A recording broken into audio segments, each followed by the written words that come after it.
mga manay! Good morning sa inyong lahat. Kamusta kayo dyan? Sana ay nasa mabuti kayong kalagayan. So ngayong umaga mga manay ay naglalaba ako. So ayan, nakikita nyo naman, nagtoyok-toyok yung washing natin. So natapos na kaming mag-breakfast. Hindi na ako nagpakita sa inyo na nagluto at saka nagkain. Kasi ganun lang din naman. So si Bes, ayan, nagligo. So punta tayo ngayon sa bahay namin mga manay kung anong update. So mamaya ko na lang yan asikasuhin yung labahin kasi nagtuyok-tuyok pa naman. So mamaya na lang tayo magwaswas. So ano pala mga manay yung update ko kayo sa natapos na bahay. So ito mga manay, ito yung sliding door. So nakita niyo naman yan sa previous vlog ko na meron tayong sliding door. Ayan. So sinadya ko talaga mag sliding door para maliwanag dito sa bahay. Tapos yung bintana natin ay malaki. So, dito pala ako natulog kagabi mga manay. Ayan. So, magbili ako ng map. Mamaya siguro. Pagkatapos kong maglaba. Pero siguro bukas na kasi wala akong pera mga manay. Andun kay Mr. Kasi may utang si Mr. sa akin. Yung konsumo namin inutang niya. So, mag-uwi daw siya ngayon. Siguro. Para mayroon din niya ako. yung babayaran niya ay sweldo lang din naman niya. Iwan ko sa kanya. Siguro may allowances sila doon sa station. Kaya may ano siya sa akin, may magbibigay na bayad siya. So dito ako natulog. So iba na pala yung plaster kasi ano, ito na yung final sana, pero hindi pa siya final, semi-final pa siya. So may semi-final pala mga manay. So itong mga damit na itong mga manay, nilinis ko to. So labhonon ni siya mga manay. So pero itinabon ko dito sa mga mga nuog-nuog or mga punda or mga bedsheet na pwede pa magamit mga manay, hindi siya naabugan. So ito mga manay ay alabhonon lang to siya na kumot kasi may mga abog-abog ba. So gitabon ko na lang sa mga damit na pwede pa siya magamit kasi open pa tayo dito. So may mga alikabok pa talaga. Tapos naiinis ako mga manay kasi yung mga pusa ba dumadaan dito. Tapos wagi batasan niya iring mga manay kamarusay mangihi dire oh. Ito mga manay nuog kasi to. So i-arrange ko pa to siya, hindi pa to tapos. So mga unan to siya mga manay sa sofa namin. So ito kahapon nilinis ko na to pero kulang lang siya ng punas mga manay kasi mga abog pa ba. So ayan, ito mga manay regalo pa to, hugasin ko pa to siya. Tapos ito hugasin pa, hala, ito din hugasin pa to mga manayan kasi mga abog na. Pero kung ano pa, hindi pa talaga to siya final na nalinis ko kasi pa inano ko pa lang, kinuha ko lang yung mga abog-abog. So ayan, dito tayo kagabi. So ginanon ko mga manay para iwas abog. So yun yung natin bintana nagsira-sira na. Sayang mga manay kasi matibay ito siyang na jealousy. Karaan ka tissue to siya. Tapos alam niyo naman na may special child. So akala niya na tutulong din siya. So giniba niya, akala niya gigibain yan. Sayang talaga mga manay. So na lang siguro yan, puhon, mag sliding door tayo, window tayo dyan. Pero ang gusto ko lang focus na sliding window ay dito sa itong malaki na window ko mga manay para ma-close na talaga. Tapos dito din sa kwarto ng mga bata, wala pang doorknob mga manay. Sabi ko ng panday na lagyan niya mamaya kasi si Lindy pumapasok yung special child ba. Kasi napaka ng kamay ba palaging nangunguha. So ito, tapos na din sa kwarto ni Ate Phyllis. Ito yung kwarto ni Phyllis, kunting linis na lang. Ayan yung mga box namin kasi mga bedsheet to mga manay. So trapo-trapo na lang talaga mga bedsheet to. So ayan pa labahin pa to siya mga manay, abog manggod. Tapos ayan yung mga ito bangko mga manay. Ayan, so kunting linis na lang. Tapos plano ko mga manay, dahil wala pa tayong budget sa tiles, lagyan ko muna to ng floor mat. So ayan, wala pa talagang mga manay, sliding window kasi wala pa tayong budget. So baka next week siguro mga manay magpadala si Mami MD. So thank you so much Mami MD sa blessings, more blessings at good health. Lagi pray ko lang palagi na maging okay ang lahat. So yan, ito mama, hindi ko muna to kukunin tong dating wall namin. Ayan, nakikita nyo naman yung dating wall natin na sira-sira. Ayan, so thank you Lord kasi nakapatayo tayo ng bagong bahay. Hindi naman gusto ko talaga mamanay na hindi ganito kalaking bahay ba, pero hindi ko na in-expect na ganito siya kalaki yung napatayo natin. So ayan, so ipagpasalamat pa din natin sa Panginoong Diyos na ganitong kalaki yung na patayo natin kahit hindi natin expect. So expect the not expectation sa ano ba yan, expect mo na lang ang hindi mo inasahang mga pangyayari. So ito yung kwarto ni Ate Fiana, may ano na siya, bed. Ayan, ito mama ay ano, nakita nyo naman sa dating vlog ko na ano to siya, upuan siya, tapos pwede siya bed. So ito na lang siguro yung bed ni Ate Fiana kasi hindi naman siya kalakihan.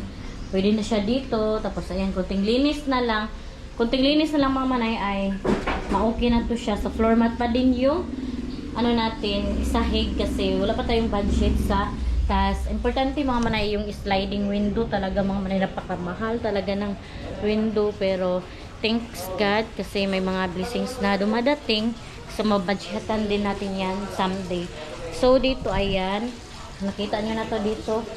Ito ay hagdanan mga manay kasi mataas yung sa kusina namin. Tapos sa plano nga namin ng mister ay lagyan namin ito ng counter bar, pero someday pa yan mga manay. Malayong practice pa yan kasi hindi naman masyado yung importante. Ang importante ay yung hagdanan. So ayan yung CR, mayroon para akong panday ng mga manay, dalawa sila.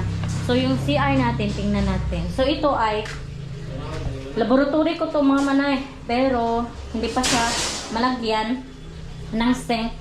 At saka plano ko lagyan dito ng salamin, pero ano mga manay, wala pang budget. So next na lang yan pag meron na tayong budget, diba? So yan ang importante, ang importante ay yung bowl na maka-ihi tayo. Ayan, tingnan nyo, tapos na siya.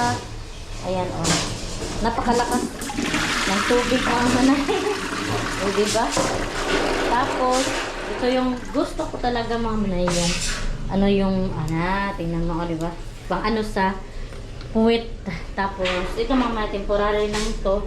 So maglagay muna kami someday na shower kapag meron na tayong budget. So ito temporary muna. Ayan, para makaligo tayo, ganun.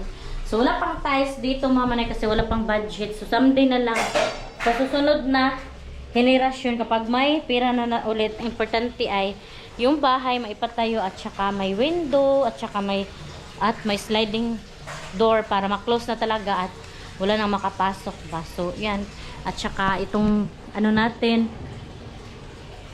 kisa may mga manay ay wala pa din. So susunod lang yan mga manay kasi hindi naman mainit ito sa bahay kasi napakataas ng ceiling namin, 'di ba?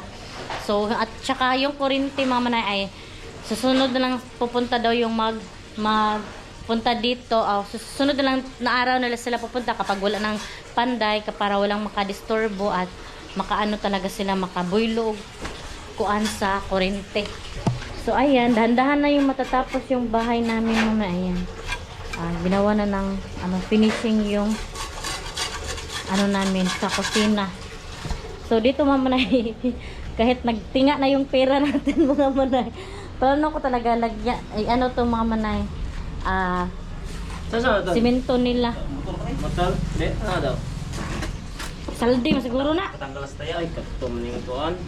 Maring na buslot dili. Kang paggabit na mo ba na buslot? Nadaot. Di man na mo? Mas maayo mang doon na simentohan diretso no. 7 ka buok simento jo no?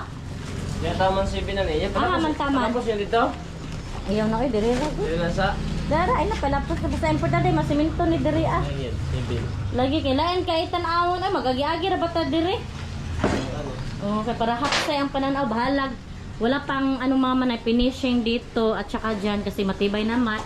So last na yan mama na kapag may budget tayo siguro sa bonus na naman, siguro sa December kasi yung bonus na bonus sa mid-year ni saldi mga manay na prenda na kasi dahil sa pakurente. So, advance na yun, naprinda na yung ano niya, bonus. So, sa December na naman. Dandahan lang, oy. Lisod sa pugso na to ang kwarta. Bisag nagtinga na, diba? So, ayan. Ito yung update natin. So, mamaya mga manay, siguro, bibili ako ng map. Ayan. Or bukas. Kasi naglaba pa tayo eh. So, hindi pa natin tapusin yung tapusin pa natin yung labahin. So, thank you so much sa mga nanood at nag-support sa aking vlog. So, yan mga manay, may nagtanong kasi sa akin sa comment section na bakit daw hindi na kami nagsasama ni Aileen Caleb at ni Gian. So, ito, isasabihin ko na sa inyo, hindi na kami nagsasama mga manay kasi may kanya-kanya na kaming mga kabisihan sa life. Si Aileen Caleb ay mayroon ng marami siyang pinagkakaabalabahan at daghan siyang kabisihan mga manay. Tapos si Gian naman nag-aaral. Tapos yung sa totoo lang yung kapatid kasi ni Aileen Caleb na si Arlene yung minsan kakontak ko at saka yun talaga yung naging ano ko mga manay, naging close. So yeah, kaya wala na kaming kita-kita, kaya naman kami naging close nila Gian at Aileen Caleb noon kasi dahil kay Arlene. So hindi ko na alam kung anong nangyayari sa kanilang buhay ngayon. So wala na kaming pakialamanay din kasi may kanya-kanya na kaming buhay at kabisihan sa buhay. So ganyan talaga mga manay. Kaya kung ma-content ko man sila kasi nga may mga taong nagtatanong ganun. So ganun talaga mga manay. Hayaan na lang natin sila kasi sa kanila yung buhay. So at saka wala na kaming connection din, wala na kaming contact. Kahit pangamustahan, wala na talaga mga manay. Wala na kaming contact. So yun mga manay, hayaan na lang natin sila kung ano yung gusto nila or anong gawin nila sa buhay kasi nagsumikap namin sila at ako din naman nagsusumikap para sa pamilya. Kaya nga tayo nag-upload araw-araw. Pero minsan hindi ako makapag-upload mga manay kasi nga yung katawan natin, kailangan din natin magpahinga. Ayaw kong i-pressure yung sarili ko na kahit hindi maganda yung kalusugan natin ay i-push natin na mag-vlog para lang magka-income. Huwag ganun mga manay kasi aanhin natin ang pira kung yung katawan natin ang magsusuko, 'di ba? So yan, kailangan talaga nating ingatan ang ating sarili, lalo na may mga anak tayo, may pamilya tayo na umaasa sa atin. So kailangan mag-ingat talaga tayong lahat, wag lang yung sarili ko, tayong lahat talaga mga manay, yun lang ang advice ko. At saka mag-pray pa rin tayo palagi na good health lagi at lalo na sa ating mga pamilya. So yan ang ating update for today's video mga manay. So ayan, ito ay trapuhin ko pa to mga manay at saka plano ko ay magtrapo tayo tapos pintalan ko to ng basta may pamintal na pang sinaw ba para siyang pangkahoy talaga mga manay. Tapos ayan, so ito na yung kwarto natin mga manay, may stitch to. Ito kasi dati may stitch na to dati mga manay, kaya hinayaan ko na nga ganyan kasi sayang yung tiles kapag bakbakin. So yan na lang muna. So ayan, tapos yan, ang dami pang tapusin mga manay. Kanina mga manay nawala yung signal pero ngayon meron na, bumalik na siya. Ayan. So, mag-aras-aras lang po na tayo dyan. Mamaya mga manay pero kasi tapusin ko pa yung labahin ko mga manay, kaya magtapos tayo sa paglaba. So, ayan abog pa mga manay. Ito mga manay, okay pa to siya. Kahit naabugan to, trapuhin ko pa to siya. Dami pang linisin pero i-rebuild yan mga manay. Kasi bahay natin to para maging busy din yung life natin. So, ayan yung ref. So, yung ref ay bigayan ni Mami MD sa wedding anniversary namin ni Mr. So, ayan na nga, sira na. Ito mga manay ay itapon ko na to kasi sira-sira na siya. Tsaka madumi na, daming abog. Pero itong mga paglalagyan ng damit, siguro gamitin pa to namin kasi walang paglagyan ng damit kung itapon namin. So, ayan, ito na cabinet ay paglagyan ko to ng grocery dyan. At ito naman ay sa mga kutsara. So, lilinisin pa natin kutsara, mga plato, ganun. So, linisin pa natin. Ang dami pang linisin. So, hindi pa ako maglinis kasi maabugan na naman. Nag-ano pa kasi sila doon. Nag-mason. Nag-ano pa ng mga balas. at saka simento abog kasi mga manay. So ito ay kay Pilis mga manay, sira-sira na ba ayan eh. So tapusin ko muna maglaba. So sana ay nawala yung isang walis ko mga manay. Ito na yung sabi ko ni Auntie Nini kasi anak niya yon si Dindi. Sabi ko sa kanya na nawala yung isang walis ko. So ayan, binigay niya to sa akin kasi wala akong walis eh. Tapos hindi to sa kanila sa border siguro nila, tapos napunta dyan.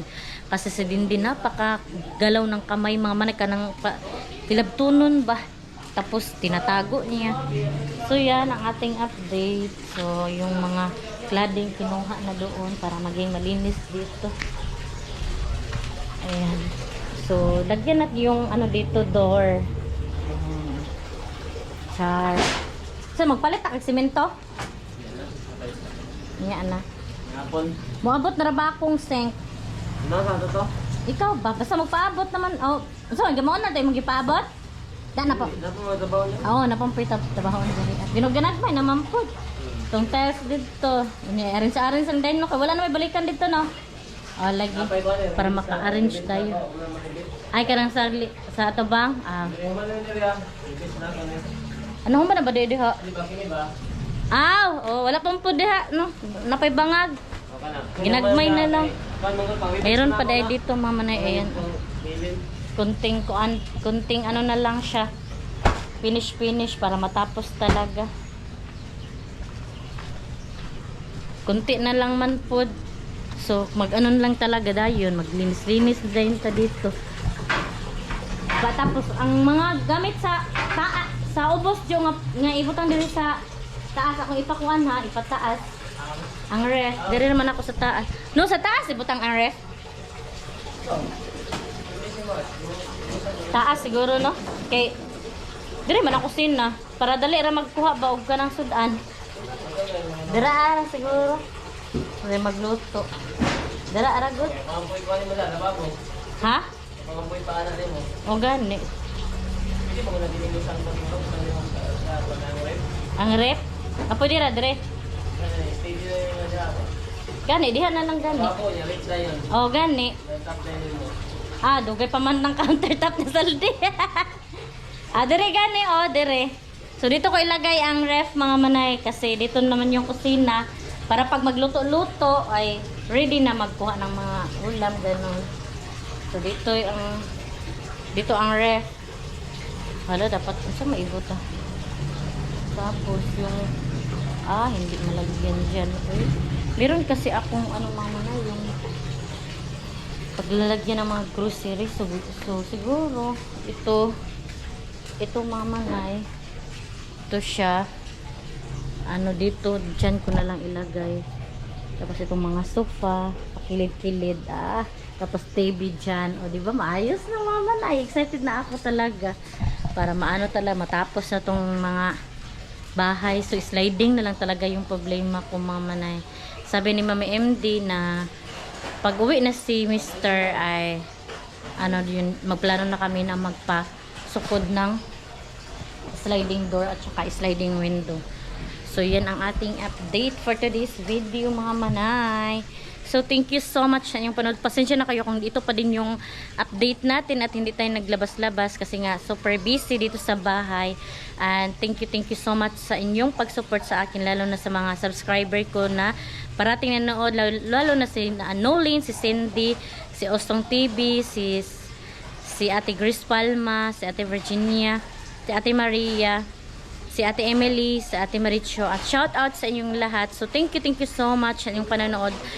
Siguro dito ko na lang muna i-end ang aking vlog. Thank you so much sa mga nanood. Sa mga hindi pa pala nakasubscribe, please subscribe my YouTube channel and click notification bell para updated din kayo sa aking next video. See you in my next vlog mga manay. Bye bye and God bless. Ingat po kayo parati.